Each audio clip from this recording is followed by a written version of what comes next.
हो या सत्ता पक्ष की तरफ से चल रही हो, एक रास्ता निकालने की कोशिश की जा रही है कि आखिर होगा क्या 2 बजे के बाद।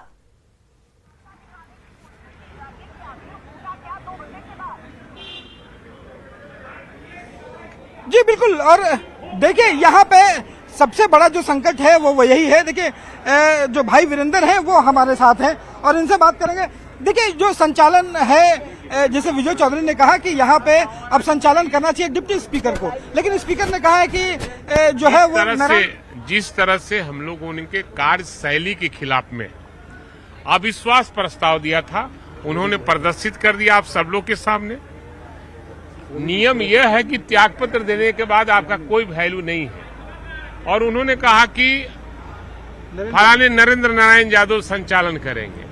कायदे से है कि अध्यक्ष जब चले जाते हैं तो उपाध्यक्ष संचालन करते हैं, और उन्होंने यहां भी गलती काम किया और अपनी अंतिम क्षण में भी गलती दिखाने का ऐसे में एक संवैधानिक संकट है, वो उन्होंने अब कैसे संचालन कैसे होगा? ये जिनका नाम बोले वो जाएंगे, वो घोषणा करेंगे कि उपाध्यक्ष महोदय आवे और अब संचालन फ्लोर टेस्ट भी होना है। तो आज फ्लोर टेस्ट भी हाँ आज फ्लोर ही टेस्ट होगा। तो क्या उसका संचालन नरेंद्र यादव ही करेंगे? नहीं, वो उपाध्यक्ष करेंगे। लेकिन उन्होंने अरे वो तो इस्तीफा देने से पहले आप विद्वान पत्रकार हैं, मीडिया के साथी हैं, इस्तीफा देने के बाद उनकी बात नहीं मानी जाती है। और इस्तीफा दे दिया, इस्तीफा देने के बाद उनका कोई उसमें रोल नहीं रहा। रिकॉर्ड में रहता है सर। अरे ठीक है, नरेंद्र नारायण यादव जाएंगे और वो घोषणा करेंगे कि उपाध्यक्ष महोदय आवे और कार्यवाही शुरू करें। देखिए तो यहाँ पे विवाद, देखिए ये कह रहे हैं कि नरेंद्र नारायण यादव जो है वो जाएंगे और उसके बाद वो घोषणा करेंगे कि यहाँ पे डिप्टी स्पीकर जो है वो आकर के। लेकिन क्या ये संभव है जो ये कह रहे हैं आरजेडी के जो विधायक हैं, क्या ऐसा ही होगा? इस पर सबकी नजरें जो है वो टिकी होंगी। बिल्कुल रवि, जिस संविधान की रक्षा की दुआई दी जा रही है, चाहे वो विजय सिन्हा दे रहे हो, चाहे वो मुख्यमंत्री की तरफ से कहा जा रहा हो, चाहे डिप्टी सीएम कह रहे हो, या तमाम माननीय विधायकों की तरफ से कहा जा रहा हो कि संविधान के हवाले के साथ संविधान का ही हरण कर लिया जाता है, उसी के साथ गलत कर दिया जाता है, तो ये तय कैसे होगा कि होना क्या चाहिए, उचित क्या है?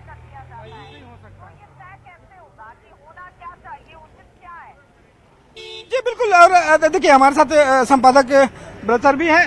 सर यहाँ पे इस्तीफा तो उन्होंने दे दिया, लेकिन एक संकट ये खड़ा हुआ है जो विजय चौधरी ने भी कहा है कि डिप्टी स्पीकर को होना चाहिए, जबकि उन्होंने नारायण यादव को जो किया है। अब आखिर संचालन कैसे होगा, क्या लगता है? देखिए 2 बजे जब बैठक शुरू हो गई तो हो सकता है कि जो बात विजय सिन्हा ने कही है लगभग वही बात होगी। हालांकि विजय चौधरी ने विरोध किया कि जिस तरह से उन्होंने नॉमिनेट किया उनको कोई राइट नहीं था, लेकिन for legal point of view देखें तो चेयर खाली रह नहीं सकता, कोई ना कोई पीठासीन होगा। तो शायद 2 बजे जब सदन यहाँ बैठती है तो उसके बाद ये फैसला हो जाएगा, और निश्चित तौर पे जो हजारी हैं, डिप्टी स्पीकर हैं, वही संभालेंगे, और आगे की जो कार्रवाई होगी, अविश्वास प्रस्ताव पे जो बहस होगी तो बहस होगी उसके बाद। लेकिन अब एक छोटी सी फॉर्मेलिटी रह गई, सिर्फ बहुत बड़ा जो एक संकट था, जो संवैधानिक संकट खड़ा हुआ था विधानसभा के समक्ष, वो अभी तो फिलहाल टल गया। जिस तरह से हमने देखा कि नीतीश कुमार मुख्यमंत्री और deputy chief minister Tejashwi Yadav सभी मिलकर उन्होंने मनाए, और जिस तरह से सुचारू तरीके से सदन का संचालन हुआ, तो एक बहुत बड़ा जो संकट था कि कहीं एक क्लैश न हो जाए, जिस तरह का क्लैश हमने पिछले साल देखा था, तो एक जो मुसीबत थी, जो संकट था, वो फिलहाल टल गया है। तो आपसी जो एक सहमति बनी कि कम से कम विजय सिन्हा जो है उनको जाने दिया जाए, वो संकट है। लेकिन जो सवाल अभी खड़ा हुआ है उसी को लेकर के है, क्योंकि विजय जो चौधरी हैं, संसदीय कार्य मंत्री हैं, विधानसभा अध्यक्ष भी रह चुके हैं, उनका कहना है कि संवैधानिक रूप से डिप्टी स्पीकर पद ही जो है वही संभालता है। तो क्या निश्चित तौर पे होना चाहिए था, जो डिप्टी स्पीकर है उन्हीं को संभालना चाहिए था, क्योंकि पीठासीन उसके बाद जो सीनियर मोस्ट हैं वही हैं, हजारी हैं। लेकिन उसके बाद से हो सकता है कि कुछ समय के लिए उनको बिठाया जाए, और उसके बाद से सदन जब डिसाइड एक बार कर ली तो शायद आज शाम तक स्पीकर का भी चुनाव हो जाए, जो फुल फ्लेजेड जो स्पीकर होगा हजारी के बैठने के बाद। तो वो संभावना बनती कि 2 बजे के बाद जो सत्ता पक्ष है, जिसके पास बहुत ज्यादा बहुमत है 164 सीटों का, तो ये बहुत मुश्किल नहीं रह जाएगा उनके लिए। तो देखिए यहाँ पे अब 2 बजे का इंतजार करना पड़ेगा कि संभावना ये है जो बताई जा रही है कि यहाँ पे